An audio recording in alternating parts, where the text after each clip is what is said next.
Assassin's Creed Mirage is now out, and I wanted to take a day to just kind of play it. Obviously not the whole day, but for a while, I've put a few hours into the game, and I wanted to talk about my thoughts on it, because overall, I wanted to look at if this game is worth your money from several different camps. At the end of the day, this is going to be a personal decision, obviously, but I really do think there's a lot of value in Assassin's Creed Mirage to be found. Whatever I say about this game, positive or negative, is going to piss someone off, so I'm just going to do my best to be honest, open about it, and just kind of explain my experience with the game so far, my thoughts, the things I like, the things I don't, and just give you an overall first impression. When I have finished the game, I do want to make more videos on it because I do love this series. I plan to make a full review. That stuff will be coming later. I just want to have more time with the game before I pretend that I know everything about it, because I feel like that would be a little disingenuous. But if you enjoyed today's video, please be sure to leave a like and subscribe. We cover a lot of fun things on this channel. We cover RPGs, JRPGs, we got superhero content, comic book content, we've got movie reviews, game reviews, Assassin's Creed, Fallout, Metal Gear, all kinds of stuff. So I hope you will join us on the ride on this channel, because I appreciate you very much. But Assassin's Creed Mirage is going to be an interesting one to talk about, because there's a lot of people who are going to fall in the camp of, I hate the RPGs. I hate them all. Maybe they like Origins, maybe they don't, but they just don't like that direction. There's going to be the fans of the series who got into it with Origins. That's just kind of their style where they started. Like how a lot of people started with the Ezio games or the Altair games. They jumped in there. And then there's going to be people kind of more like me that like most of the games, but they have preferred styles. I don't really think that Mirage is bad for any of these people. I believe that Mirage combines a lot of the best elements of each different style. So the things that they did right, I think it combines with the other styles. This is not a return to basics in terms of it's just like an old Ezio game, or it's just like Unity, And even when you get back to the basics, you have a question of what is the basics? When I think of a return to roots, I don't think of Unity or Syndicate. I don't even think of AC 3 or 4. I think of things like Assassin's Creed Revelations. I think of manual climbing, manual ejects. And before someone says, well, you can do that. Yes, I know. But I mean not contextual. A lot of ejects, especially since the era of Unity, they've been more contextual. What I mean is manual, as in it manually is able to be done pretty much anywhere, and you're able to combine those movements into different climbing techniques, right? That was the old style. That's kind of what I think of when they say roots. But some people seem to be thinking of Unity. Some people seem to be thinking of Assassin's Creed 4. This is not really any of those things, but it combines the heart and soul of what those things all kind of were with the more RPG-esque version of Assassin's Creed. It does have fluid climbing again. Something that I think was a big criticism of the RPG era is that I don't really think the environments were mostly made for climbing. A lot of them were flatter, some of them were taller, but for the most part it was kind of made to traverse around, do some free running, get from point A to point B, and then do your next, mission. Baghdad is much more laid out in a way where free running and climbing and parkour are prioritized. I think that it's done a lot better than the last 3 games before it. When it comes to climbing, I think this is much more similar to the old style of Assassin's Creed, not in terms of controls or manual ejects, but in terms of using climbing and parkour to get from place to place and feeling like you're actually doing so fluidly. That said, I will say that if you're going for fluid climbing, I do think that this is an interesting middle ground. Something that's really fluid is something like Unity or Syndicate. They are praised very much for their climbing, and I think that that was kind of the peak of climbing fluidity in this franchise. I don't think Mirage hits those heights, but I do think it does a lot better at hitting those heights than the previous 2 games before it especially, and honestly I'd include Origins in that as well. Those games are all very fun to me, but they don't have a super fluid level of climbing. In fact, it feels so automatic that you kind of just don't really have to think in most places. In Mirage, I have found myself actually looking for handholds and actually watching where I'm going instead of just holding forward A and not doing anything. So I think that that's definitely a big improvement. But some of these controls really throw me off. I was never the best at the RPG era combat. Now it's very much this idea of parrying. So I will say that they did do a better job with this than in the RPGs if you want more back to not taking forever to kill one enemy. I think the RPGs were kind of prioritizing gear, they were kind of prioritizing stats. Those things still exist in Mirage, but they're not as big of a focus. I've noticed it's a lot easier to do stealth in this game than it was in the RPG era, but I also disagree with the criticism that stealth didn't exist in those games. It did, I just think that it was, not always necessary. In this game, I find that if I tackle situations like an absolute moron, and I just run in there, I get absolutely cooked by the guards. And maybe that's because I was never good at this style of combat, where, you press R1 or RB to attack, and you have a shield usually, but in this game, it's a dagger to parry. I was never the best at that style of combat. I will 100% admit that. It's something I have always struggled to get used to, partially because I always go back to play the old Assassin's Creed games, so I'm never really getting fully used to this combat style, but I am trying, and I've found it to be an improvement because it is more focused on timing and instant kills, and less focused on wearing down your enemy's health. You can still do that on certain enemies, especially ones that have armor, but for the most part, you're going to be a little more tactical in this game. So I think people who missed that from the previous 3 games, they're going to be very happy with this. I also wanted to say that when it comes down to it, I think the controls thing, it might be a me thing. You can remap the controls and change them, but for me, I personally preferred the old style of holding right trigger to climb. I suppose you could go back to that, but then you have the problem of remapping the sprint button. So at the end of the day, it's going to be what controls work for you.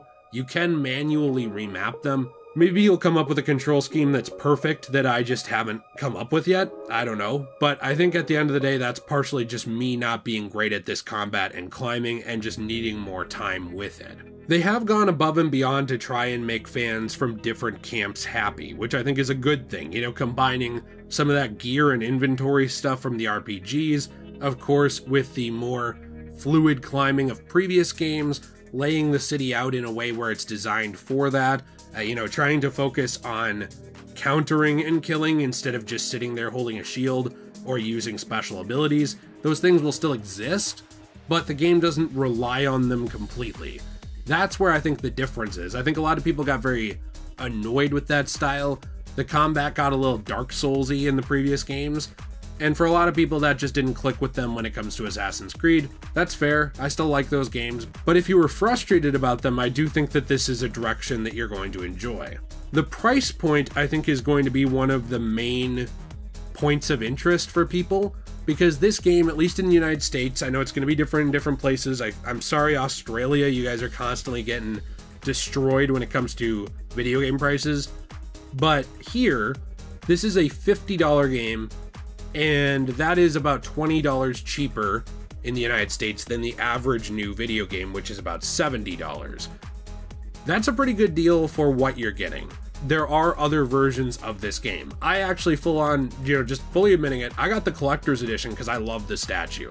I love Bassam as a character. I've always really liked him. I was very impressed with what I saw from the gameplay trailers and all of that. So I got the collector's edition. I do not regret it at all. I like the statue that came with it. I like the deluxe edition content that came with it, including the Prince of Persia skins and weapons and things like that. But those things are not necessary to enjoy the game. At $50, you are getting a complete game. You're getting a lot of content. Yes, it's not overly stuffed. It's not 100 hours long, but it's also not super short either. You're pretty much getting a game the length of something like Assassin's Creed Revelations, maybe a little longer. And I think that that's good for the price of $50.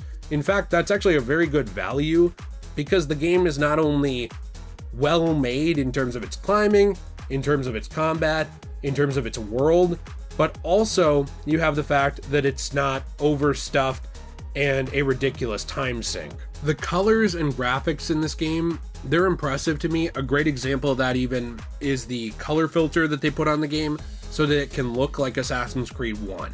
There's a lot of celebrations of AC1 in this game. It makes sense, it's not the same time period, but it's not too far off from AC1. And a lot of the Assassin's bureaus even look the same as they did in the first Assassin's Creed. That kind of stuff is really cool.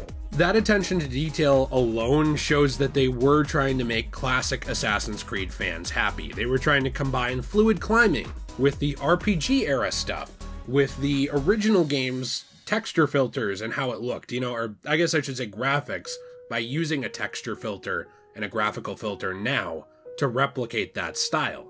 They were very clearly trying to combine different ideas. Whether that works for you, I guess, will be interesting. It does work for me, but I find that this game maybe could have used a little bit more time in the oven just to kind of work out some kinks. For example, I'm surprised that even now, there are still glitches with climbing. I kind of think at this point, maybe that should be something that's ironed out.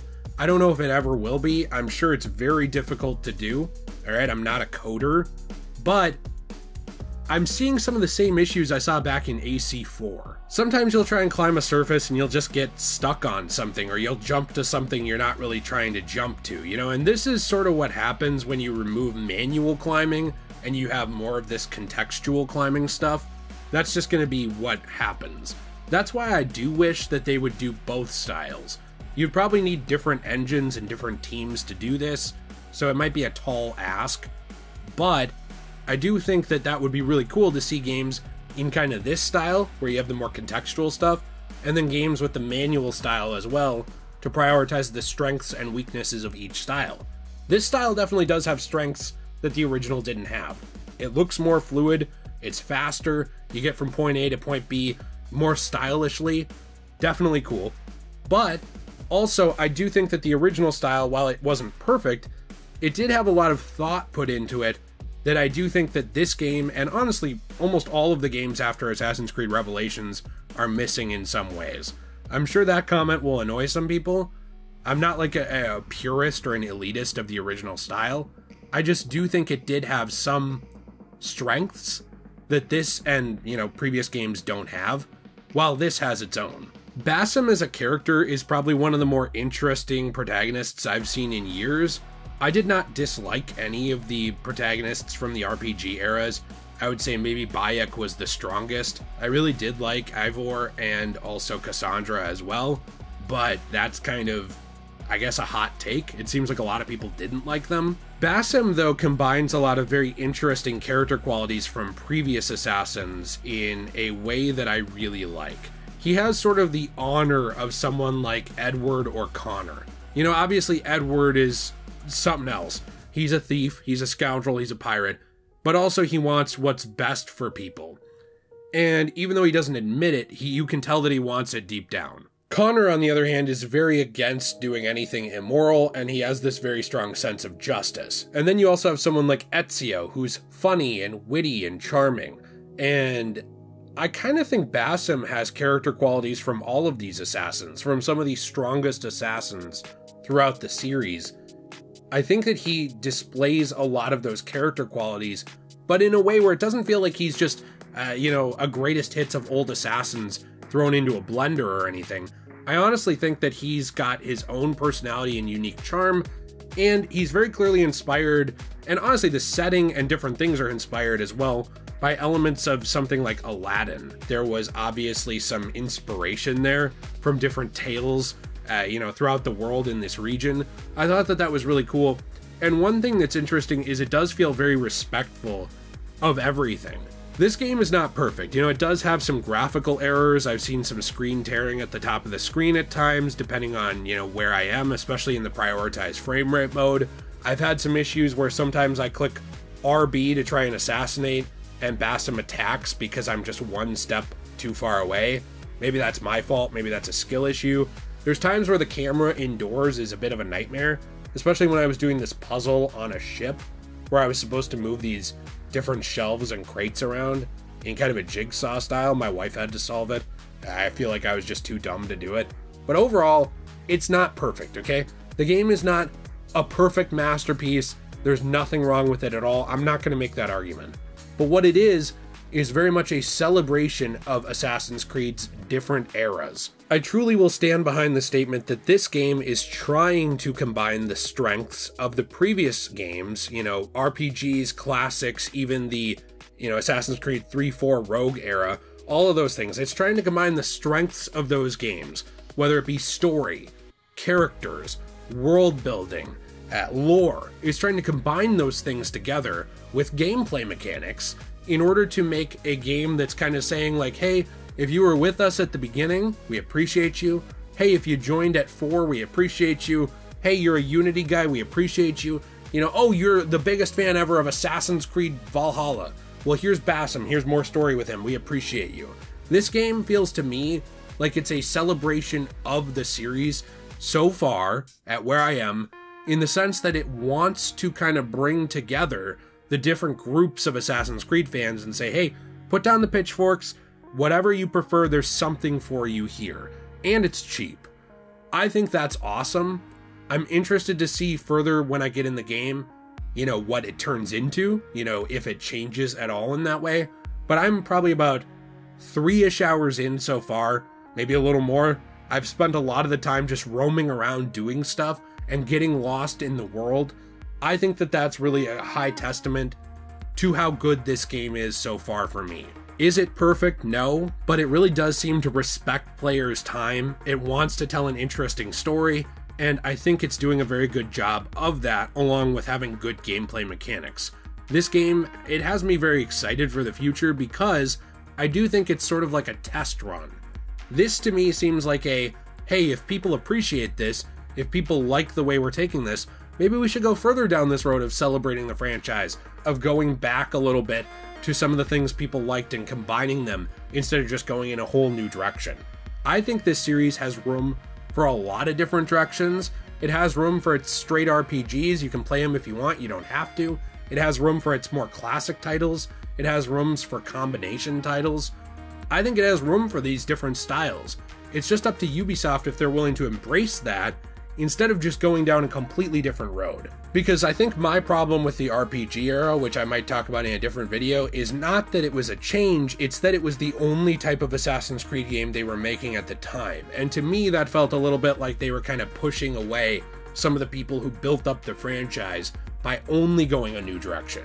I think this is a great way to bring people together and make a game that almost anyone I think could enjoy that likes Assassin's Creed. I'm interested to hear your thoughts down below. I've tried to make this as succinct as possible, but you know, it's hard to talk about, so let me know what you think down below. Normally I would make a video like this in 1440p, but I'm trying to get it up, you know, today, so I had to do a 1080p video. I think my full review will be in a higher resolution. That's probably just a behind the scenes thing nobody but me cares about, but I did want to tell you that.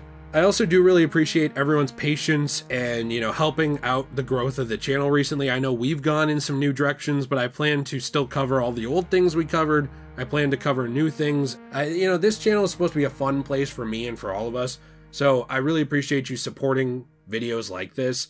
It means the world to me. I hope you have a fantastic day. If you want to support this channel further, leave a like, subscribe, a comment goes a long way. There is also a Patreon channel membership, you know, program down there with the join button and more in the description. We have a secondary channel, Degenerate Plays, where we've played through multiple Assassin's Creed games. We played through AC2 and Brotherhood now. We're going to start up AC1 in the near future, so I hope you'll check that out and join us. And as always, everyone, stay shui.